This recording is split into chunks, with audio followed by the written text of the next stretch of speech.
درجہ قابل احترام معززین کرام، رمضان المبارک کے بعد یہ آج پہلا جمعۃ المبارک ہے۔ رمضان المبارک ہم نے سنا اللہ پاک کے عظیم ترین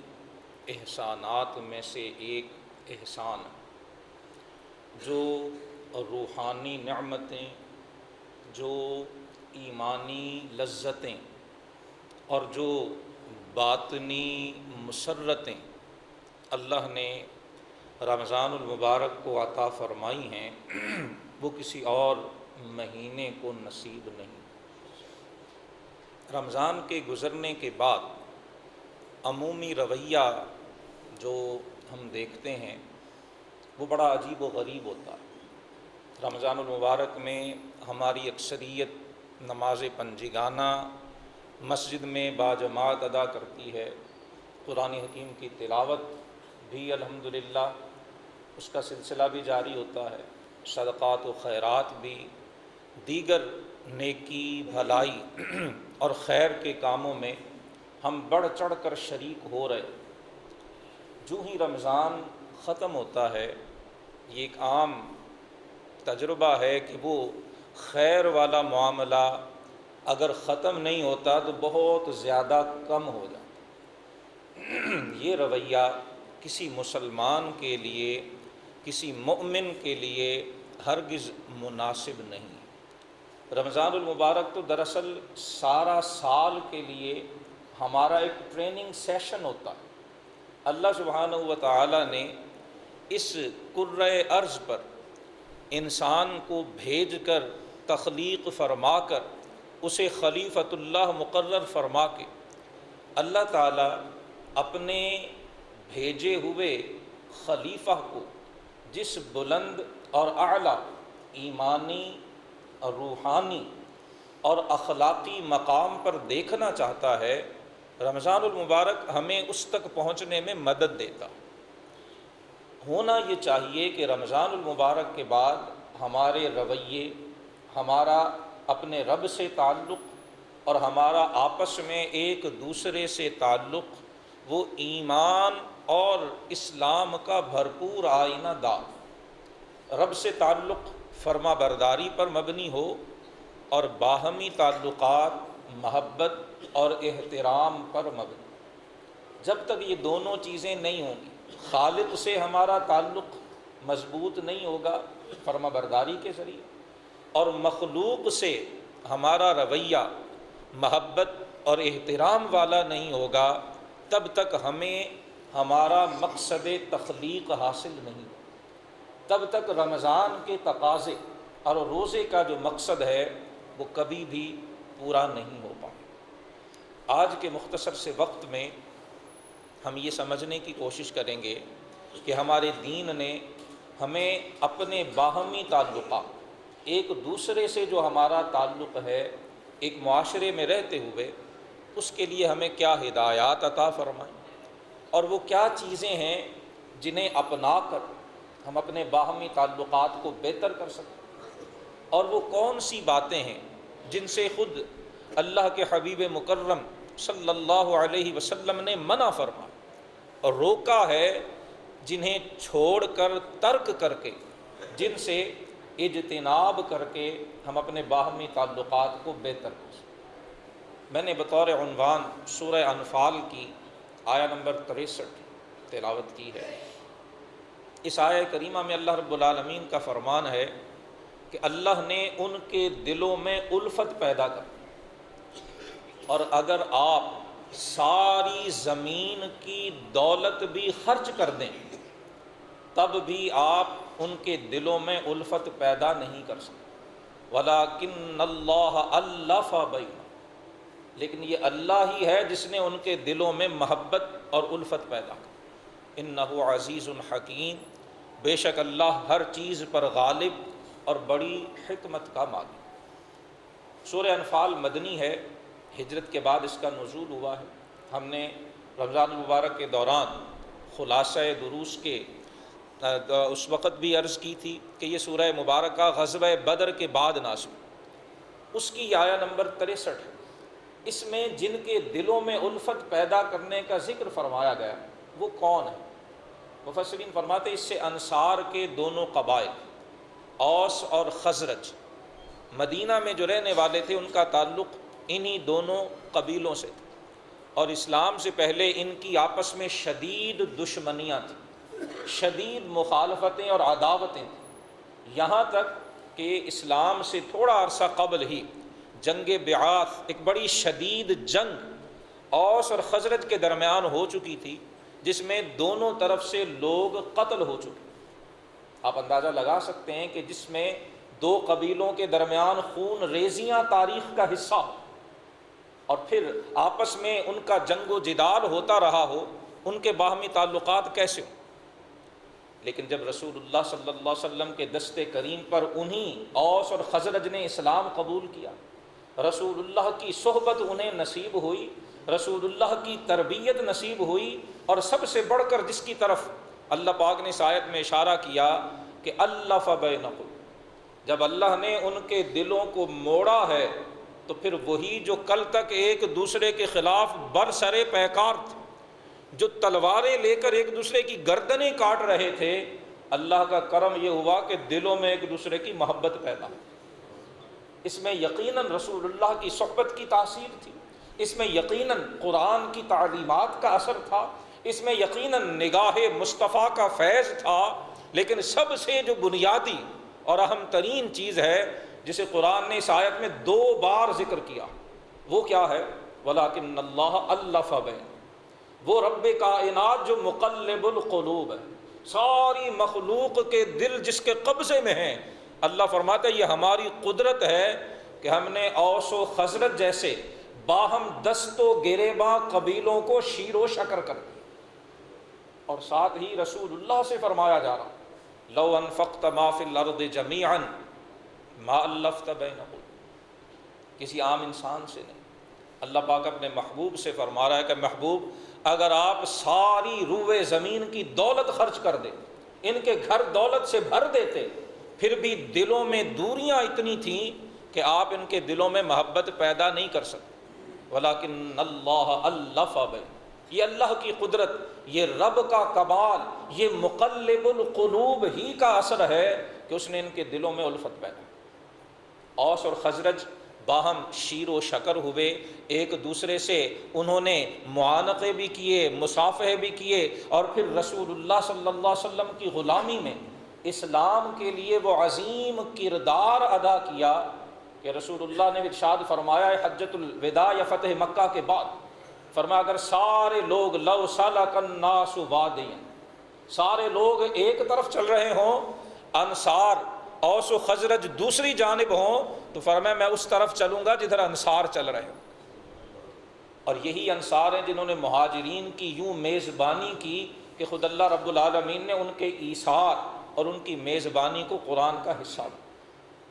اس سے ایک بات تو یہ پتہ چلتی ہے کہ یہ جو دلوں کا پیار ہوتا ہے، یہ جو دلوں کی محبت ہوتی ہے، یہ دولت سے پیدا نہیں کی جا سکتی۔ قرآن بڑا واضح ہے، بڑا دو ٹوک انداز میں فرمایا لو انفقت ما فی الارض جمیعا ما الفت بین قلوبہم، صرف اور صرف اگر آپ چاہیں کہ دولت کے بل بوتے پر کسی کی قلبی محبت آپ کو مل جائے، کسی کا دلی ربط اور دلی احترام آپ کو مل جائے، قرآن ناطق ہے ایسا نہیں ہوا۔ یہ سودے دولتوں سے طے نہیں ہوتے ہیں،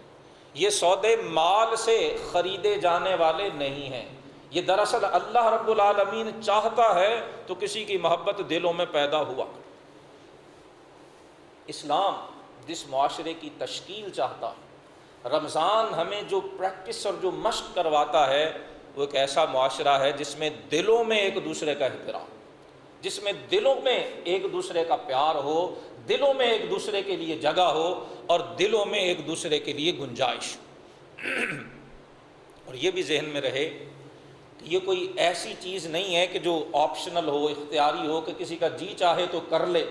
نہ جی چاہے تو نہ کرے۔ مسلمان کے لیے دل صاف رکھنا، مسلمان کے لیے دل سے محبت اور پیار کا جذبہ رکھنا، یہ ایمان کی شرط ہے۔ رسول اللہ صلی اللہ علیہ وآلہ وسلم کی حدیث مبارکہ ہے، امام مسلم رحمہ اللہ نے صحیح مسلم میں سے روایت فرمایا ہے، اللہ کے رسول فرماتے لا تدخلون الجنت حتی تؤمنوا، فرمایا اس وقت تک جنت میں داخلہ نہیں ہوگا جب تک تم ایمان نہیں لے آتے۔ گویا دخول جنت مشروط ہے ایمان کے ساتھ، ایمان کے بغیر کسی کا بھی، وہ اس امت میں سے ہو یا امم سابقہ میں سے ہو، کسی بھی امت کے کسی بھی فرد کا جنت میں داخلہ ایمان کے بغیر ممکن ہی نہیں۔ اور پھر فرمایا وَلَا تُؤْمِنُوا حَتَّى تَحَابُّوا،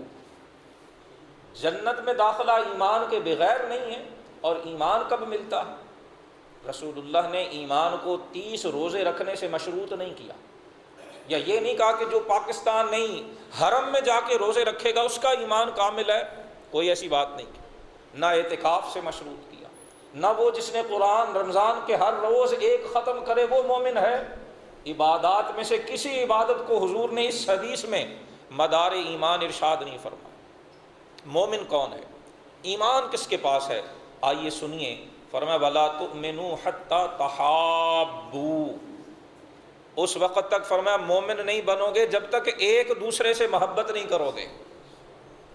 دخول جنت مشروط ہے ایمان کے ساتھ، اور ایمان رسول اللہ فرما رہے تمہاری باہمی محبت سے مشروط ہے۔ ایک دوسرے سے جب تک محبت نہیں کرو گے، ایک دوسرے کا احترام اور پیار نہیں ہوگا، اس وقت تک ایمان بھی کامل نہیں ہوگا۔ اور دوسری حدیث بڑی معروف ہم نے سنی، یہ رسول اللہ صلی اللہ علیہ وسلم کا فرمان لا یؤمن احدکم حتی یحب لاخیہ ما یحب لنفسہ۔ کمال ایمان کس سے؟ رمضان کے بعد ہماری زندگی کا ایک نیا سال شروع ہو رہا ہے، آئیے دیکھیں کہ دین ہمیں سکھانا کیا چاہ رہا ہے۔ قرآن جس محمد الرسول اللہ کے قلب منور پہ نازل ہوا ہے وہ ہمیں تعلیم کیا دے رہا ہے، اور پھر ہم سوچیں غور کریں کہ ہم کہاں کھڑے۔ کیا یہ چیزیں ہماری زندگی میں ہیں جنہیں رسول اللہ ایمان کے کمال کی بنیاد اور شرط ارشاد فرمایا تمہارا ایمان تب تک کامل ہی نہیں ہے۔ اور یہ کمال بھی تشریح اور تفسیر کے لیے اگر لٹرل معنی، لفظی معنی کیا جائے تو مطلب حدیث کا یہ ہے کہ تم مومن ہی نہیں ہوگے۔ لا یؤمن احدکم، تم میں سے کوئی ایماندار ہے ہی نہیں، حتی یحب لاخیہ ما یحب، جب تک اپنے بھائی کے لیے وہ پسند نہ کرے جو اپنی ذات کے لیے پسند کرتا، جب تک اپنے ساتھ بیٹھنے والے کے لیے۔ اور بھائی سے مراد یہاں صرف ماں جایا نہیں ہے، یہاں صرف باپ کی صلب میں سے جو ہے وہ نہیں ہے، بھائی وہ ہے جسے قرآن انما المؤمنون اخوہ، اس کی برادری کوئی سی بھی ہے، اس کا کاروبار کوئی سا بھی ہے، اس کی رنگت کوئی سی بھی ہے، اس کا لباس کوئی سا بھی ہے، اس کی زبان کوئی سی بھی ہے، وہ کسی بھی تہذیب و ثقافت کا ماننے والا، جو مومن ہے، مومن کے لیے فرمایا وہی پسند کرو جو اپنے لیے پسند۔ اب یہ ہم نے اپنے آپ سے پوچھنا ہے کہ ہمیں اپنے لیے عزت پسند ہے یا بے عزتی پسند؟ اگر ہم اپنے لیے عزت پسند کرتے ہیں تو ہمیں اپنے بھائی کے لیے بھی عزت پسند کرنی۔ اگر ہم اپنا نام اچھے طرح سے لیا جانا پسند کرتے ہیں تو ہمیں اپنے بھائی کا نام بھی اچھے طریقے سے لینا چاہیے۔ اگر ہم اپنے کاروبار میں برکت اور اضافہ چاہتے ہیں ہمیں اپنے بھائی کے کاروبار کے بارے میں بھی یہی سوچنا چاہیے۔ اگر میں چاہتا ہوں میری عزت محفوظ ہو، میری آبرو محفوظ ہو، میری عزت و آبرو پہ کسی کی غلط نگاہ نہ پڑے، تو اپنے بھائی کی عزت و آبرو کے لیے بھی مجھے یہی خیال رکھنا ہو۔ اور اگر نہیں ہے تو رسول اللہ فرما رہے پھر ایمان کو کمال نصیب نہیں ہو۔ کمال ایمان مشروط ہے، حضور نے فرمایا لا تؤمنوا حتی تحابوا، مومن تب تک نہیں بنو گے جب تک ایک دوسرے سے پیار نہیں کرتے، ایک دوسرے سے محبت نہیں کرتے، ایک دوسرے کے بارے میں جو غلط جذبات ہیں جب تک دل کو اس سے صاف نہیں کرتے ہو تب تک ایمان ہی نہیں ہے۔ اور ایمان نہیں ہے تو جنت میں داخلہ ممکن۔ اب کچھ وہ باتیں جنہیں رسول اللہ صلی اللہ علیہ وسلم نے اس باہمی محبت کو بڑھانے والی، اسے پیدا کرنے والی ارشاد فرمایا، میں بڑے اختصار کے ساتھ وہ آپ کے سامنے رکھنا چاہوں۔ ایک چیز تو حضور نے اسی حدیث میں فرمایا تم اس وقت جنت میں وہ جائے گا جو مومن ہوگا، مومن وہ ہوگا جو ایک دوسرے سے پیار کرے۔ پھر فرمایا اولا ادلکم علی شیء اذا فعلتم تحاببتم، فرمایا میری امت کیا میں تمہیں ایسی چیز نہ بتاؤں کہ جب وہ اپناؤ گے، وہ کرو گے تو تم ایک دوسرے سے محبت کرنے لگے۔ کیا چیز بتائی؟ سب سے پہلے افشوا السلام بینکم، فرمایا آپس میں سلام کو پھیلاؤ۔ افشو، افشا کرو، پھیلاؤ جتنا ہو سکے، زیادہ سے زیادہ فرمایا دوسروں کو سلام کیا۔ سلام کرنے سے دلوں میں محبت پیدا ہوتی ہے، سلام کرنے سے دلوں میں جگہ بنتی ہے، سلام کرنے سے دلوں میں احترام پیدا ہوتا ہے، اور سلام کرنے سے انسان میں باہمی الفت جنم لیتی ہے۔ اللہ کے رسول صلی اللہ علیہ وآلہ وسلم نے اس افشائے سلام کو، باہم ایک دوسرے کے سلام کرنے کو، حضور نے محبت پیدا کرنے کی بنیاد ارشاد کی۔ دوسری چیز جو ایک اور حدیث میں رسول اللہ صلی اللہ علیہ وسلم نے ارشاد فرمائی، جس سے مسلمان معاشرے میں دلوں میں ایک دوسرے کے لیے پیار پیدا ہوتا ہے، فرمایا تہادو تحابو، ایک دوسرے کو ہدیہ دیا کر، ایک دوسرے کو تحفہ دیا کر۔ اس سے کیا ہوتا ہے؟ فرمایا اس سے دلوں میں محبت پیدا ہو۔ اب جب تحفے کی بات آتی ہے تو ہم تحفے کی قیمت، ویلیو کی طرف چلے جاتے ہیں۔ یاد رکھیے تحفے کی قیمت میٹر نہیں کرتی، اس کا کوئی تعلق نہیں ہے کہ وہ کتنا قیمتی ہے یا کم قیمت ہے۔ اللہ کے رسول صلی اللہ علیہ وسلم نے ایک حدیث میں ارشاد فرمایا، خصوصاً مسلمان خواتین کو مخاطب کر، وہ ویلیو والا معاملہ بھی حضور نے خود نمٹا دیا کہ کتنا ویلیویبل تحفہ ہو تو دینا چاہیے۔ حضور فرماتے ہیں یا نساء المسلمات، اے مسلمان خواتین، لا تحقرن جارۃ لجارتها ولو فرس نشاہ او کما قال الرسول صلی اللہ علیہ وسلم۔ فرمایا میری امت کی خواتین اپنی پڑوسن کو ہدیہ بھیجتے ہوئے اسے حقیر مت جانا کرو، بھلے وہ بکری کا کھر ہی کیوں نہ، بکری کا کھر، بکری کی کھال، اس کا گوشت، وہ ساری، فرمایا اگر ان میں سے کوئی چیز بھی نہیں بھیج سکتے تو اگر بکری کا کھر معمولی سی جو چیز ہے وہ بھی تحفے میں بھیجو تو اسے حقیر مت جانا۔ اب حدیث کا مفہوم یہ ہے کہ جو آپ کے پاس دستیاب ہے اسے اپنے بھائی اپنے بہن کو تحفہ پیش کرنا چاہیے۔ اس کا یہ مطلب نہیں کہ ہم اچھی چیز تو خود اپنے لیے رکھ لیں، اور جو گھٹیا چیز ہے جسے ہم پسند نہیں کرتے ہیں، جو ہمارے خیال میں ویسے بھی پھینکنی ہے، وہ ہم اٹھا کے کسی کو تحفہ دیں، ایسا ہرگز حدیث کا مقصود نہیں۔ مقصود حدیث یہ ہے کہ ایک شخص اگر اس کے مالی وسائل کم ہیں، اس کی استعداد، اس کے پاس کیپیسٹی نہیں ہے، تو وہ معمولی سی چیز بھی اگر ہدیہ کرے تو اسے حقیر نہیں سمجھتا۔ ہدیہ کرنا، تحفہ لینا اور دینا، اس سے بھی باہمی محبت و پیار میں اضافہ۔ اور تیسری بات رسول اللہ صلی اللہ علیہ وسلم نے جسے محبت و احترام میں اضافے کا باعث ارشاد فرمایا، وہ اپنے مسلمان بھائی کی مدد کرنا۔ وہ مدد بھلے مالی ہو، بھلے اخلاقی ہو، بھلے جو ہے وہ علمی ہو یا کسی بھی حوالے سے۔ آپ صلی اللہ علیہ وسلم کی حدیث مبارکہ ہے جسے صحیح مسلم میں امام مسلم نے روایت فرمایا، حضور فرماتے ہیں جو شخص کسی مسلمان کی، مومن کی دنیا کی تکلیف کو دور کرے گا، مالی تکلیف ہے، علمی تکلیف تھی، کوئی روحانی تکلیف تھی، کوئی اخلاقی تکلیف تھی، کوئی بھی تھی، فرمایا جو کسی کی دنیاوی مشکل حل کرے گا، اللہ قیامت کی مشکلات میں سے اس کی مشکل کو حل کر دے۔ جو اس دنیا میں اپنے مومن مسلمان بھائی کی کسی بھی حوالے سے مدد کرے گا، اس کی کسی مشکل کو دور کرنے کا ذریعہ بنے گا،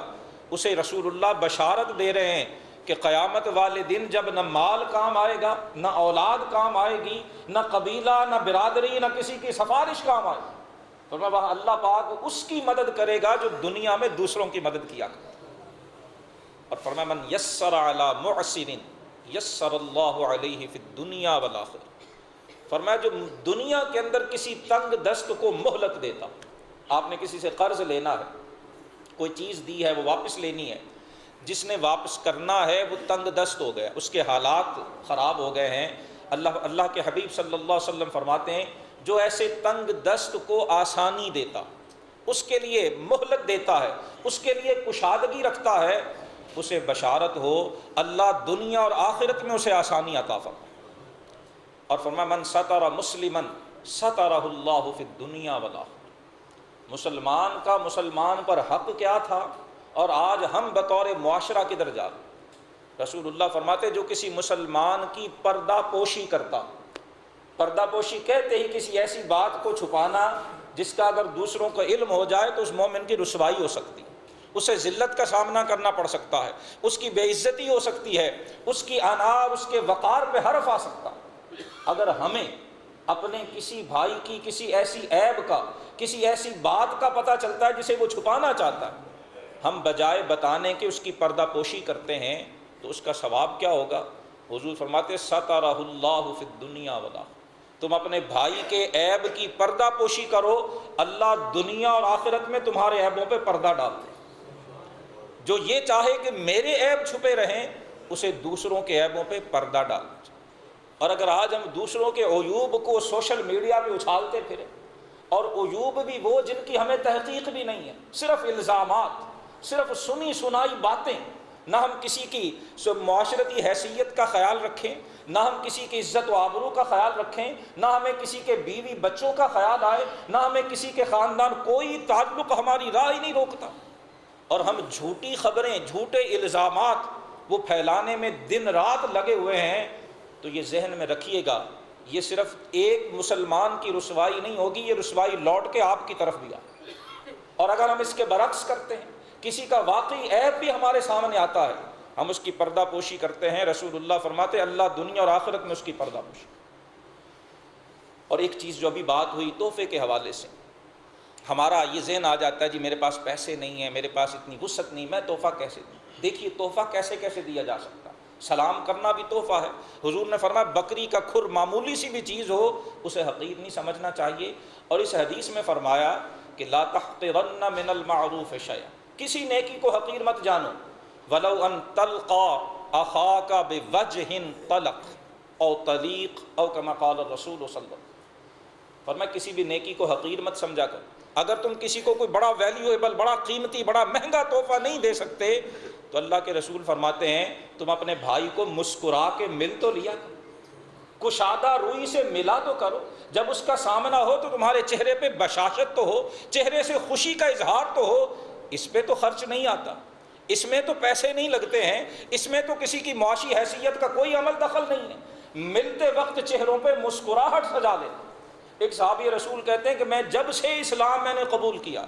میں جب بھی رسول اللہ کی خدمت میں گیا ہوں، فرماتے میں نے حضور کو جب بھی دیکھا رأیتہ متبسما، میں نے آپ کے ہونٹوں پہ تبسم کو کھیلتے ہوئے، حضور متبسم رہتے تھے، کوئی ملتا تھا آپ کے چہرے پہ، آپ کے ہونٹوں پہ تبسم ہوا کرتا۔ ہم نے خوف خدا یہ سمجھ لیا ہے کہ لوگوں سے منہ بسور کے ملنا یہ شاید خوف خدا ہے، یہ غلط بات ہے۔ رسول اللہ سے بڑھ کر خوف خدا کسی کے دل میں نہیں تھا، اور اللہ کے رسول جب ملتے تھے تو مسکرا کے ملتے تھے، حضور کے چہرے پہ مسکراہٹ ہوتی تھی، آپ کشادہ روئی سے ملتے تھے۔ ہم ملتے وقت چہرے پر بھی رعونت، تکبر اور غرور، نعوذ باللہ من ذالک، یہ چیز اچھی نہیں ہے، ہمارا دین اس سے منع کر رہا ہے۔ رسول اللہ فرما رہے اگر باہمی محبت و احترام پیدا کرنا چاہتے ہو تو جب ملاقات ہو اپنے بھائی سے ملو تو اپنے چہرے پر بشاشت، چہرے پر شگفتگی، چہرے پر خوشی، چہرے پر مسرت کے آثار اور چہرے پہ مسکراہٹ ہونی چاہیے۔ ملتے ہوئے مسکرانا یہ بھی صدقہ ہے، یہ بھی نیکی ہے، یہ بھی بھلائی ہے، اور رسول اللہ فرماتے ہیں اس سے دلوں میں محبت پیدا ہوتی۔ اور کچھ باتیں ایسی ہیں جن سے رسول اللہ نے منع فرمایا،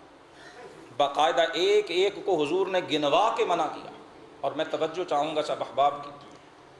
دھیان سے سنیے اور پھر دوبارہ یاد دلاؤں کہ آج عرض یہ کی تھی کہ ہم نے روزے رکھے ہیں، کیا سیکھا ہے ہم نے روزوں سے؟ قرآن پورا سنا ہے ہم نے، پورا پڑھا ہے، قرآن ہمیں کیسا بنانا چاہتا ہے، اور جس ہستی کے قلب انور پہ قرآن اترا ہے وہ ہمیں کیسا دیکھنا چاہتے ہیں، یہ حدیث مبارکہ اس کی وضاحت کر رہی ہے۔ اگر ہم ان چیزوں کو اپنائیں گے تو انشاءاللہ ہم ایسے مسلمان، ایسے مومن بن سکتے ہیں جو اللہ اور اللہ کے رسول کے پسندیدہ ہوں۔ حضور نے چند باتوں سے منع کیا جو باہمی محبت میں رکاوٹ بنتی ہیں، بیریئر بنتی ہیں، اور باہمی محبت اور احترام کو ختم کرنے کا باعث بنتی ہیں۔ سیدنا ابو ہریرہ رضی اللہ تعالی عنہ راوی فرماتے رسول اللہ صلی اللہ علیہ وسلم نے فرمایا لا تحاسدوا،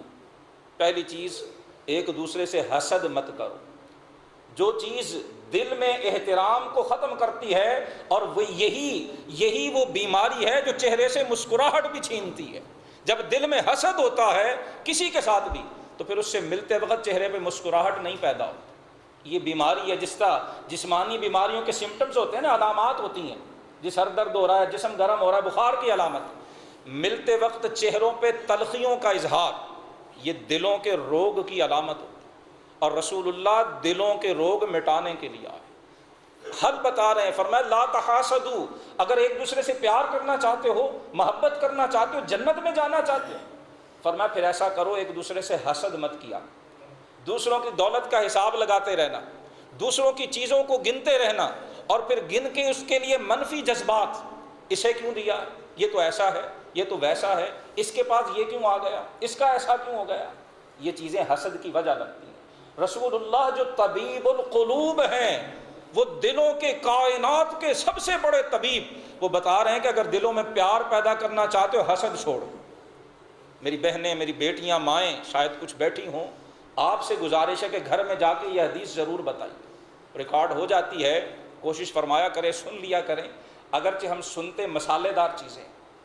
مسالے کے بغیر نہ ہمیں کھانا اچھا لگتا ہے، نہ ہمیں بیان اچھا لگتا ہے، وہ میری مجبوری ہے، نہ کبھی عادت رہی، نہ آئندہ انشاءاللہ کبھی ایسا ارادہ ہے۔ جو بات میری سمجھ میں آتی، جو میں سمجھتا ہوں کہ ایک مسلمان ہونے کے ناطے مجھے آپ تک پہنچانی چاہیے، وہ میں عرض کرنے کی کوشش کرتا ہوں، جو اللہ کے رسول کا فرمان، پہلی بنیادی چیز۔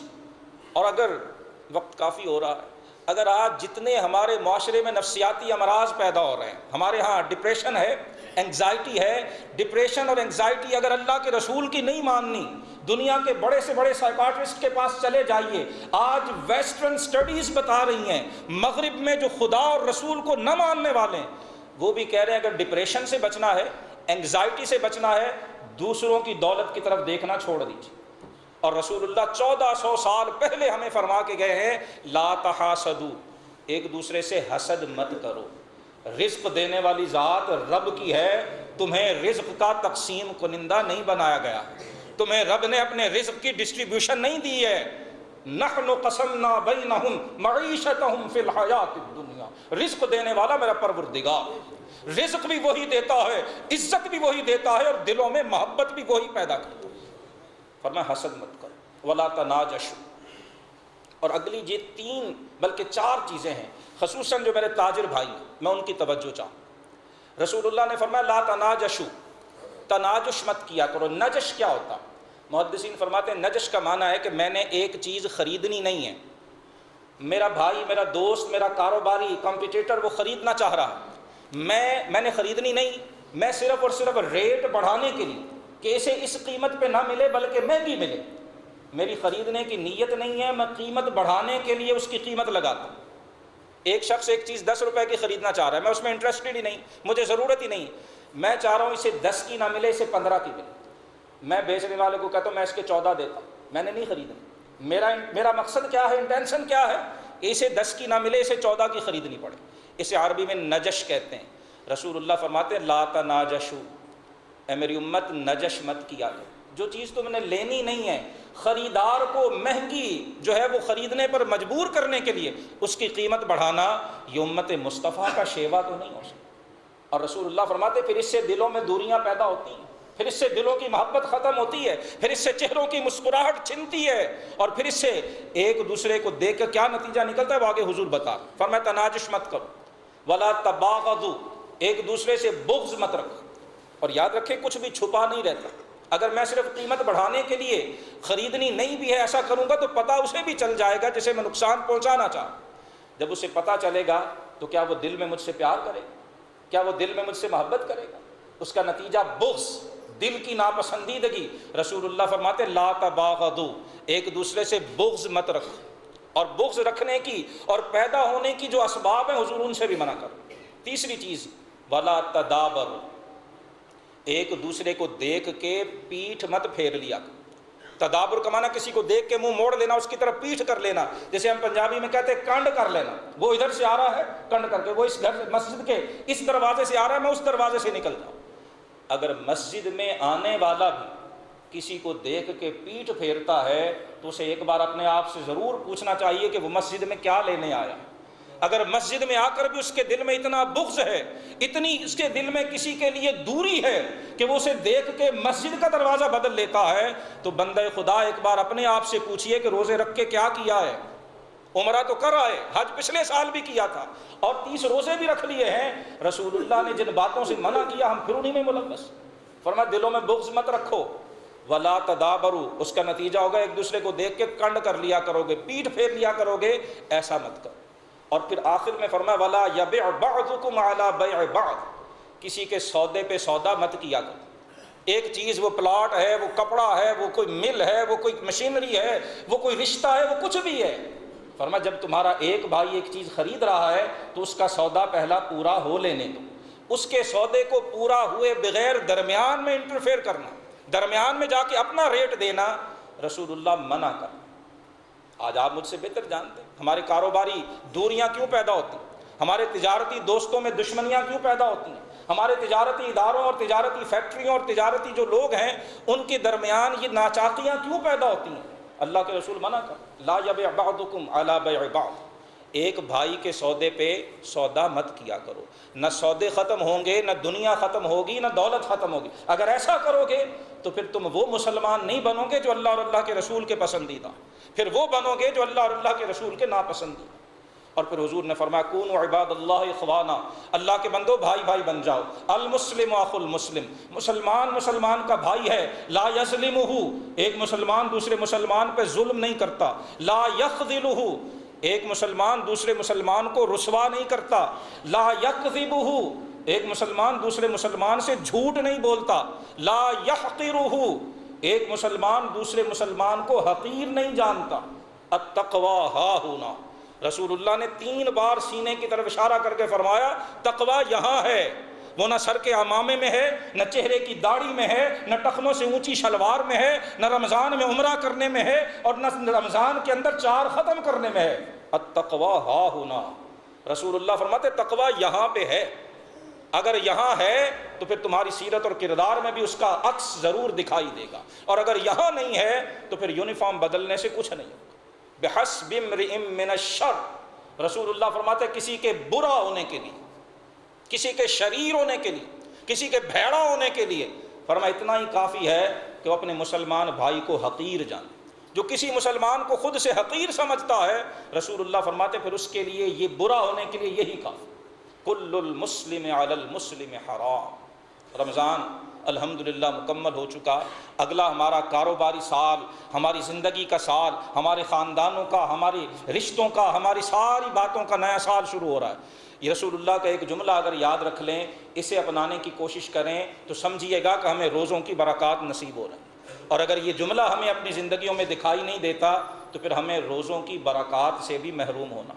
حضور فرماتے ہر مسلمان کے لیے دوسرے مسلمان کی 3 چیزیں حرام ہیں، اس کا خون بھی حرام ہے، اس کا مال بھی حرام ہے، اور اس کی عزت و آبرو بھی حرام ہے۔ جو کسی مسلمان کے خون میں ہاتھ رنگتا ہے، کسی مسلمان کے مال پر ناجائز طریقے سے قبضہ کرتا ہے، اور کسی مسلمان کی عزت و آبرو پہ غلط نگاہ ڈالتا ہے، وہ حرام کا مرتکب ہو رہا ہے، بھلے وہ صحن حرم میں کیوں نہ بیٹھے، بھلے وہ بیت اللہ کے دروازے کھول کر اس کے اندر جا کے کیوں نہ بیٹھ جائے، جس میں یہ باتیں ہیں رسول اللہ فرماتے وہ حرام کر رہا، وہ حرام کا مرتکب۔ اللہ پاک کی بارگاہ میں دعا ہے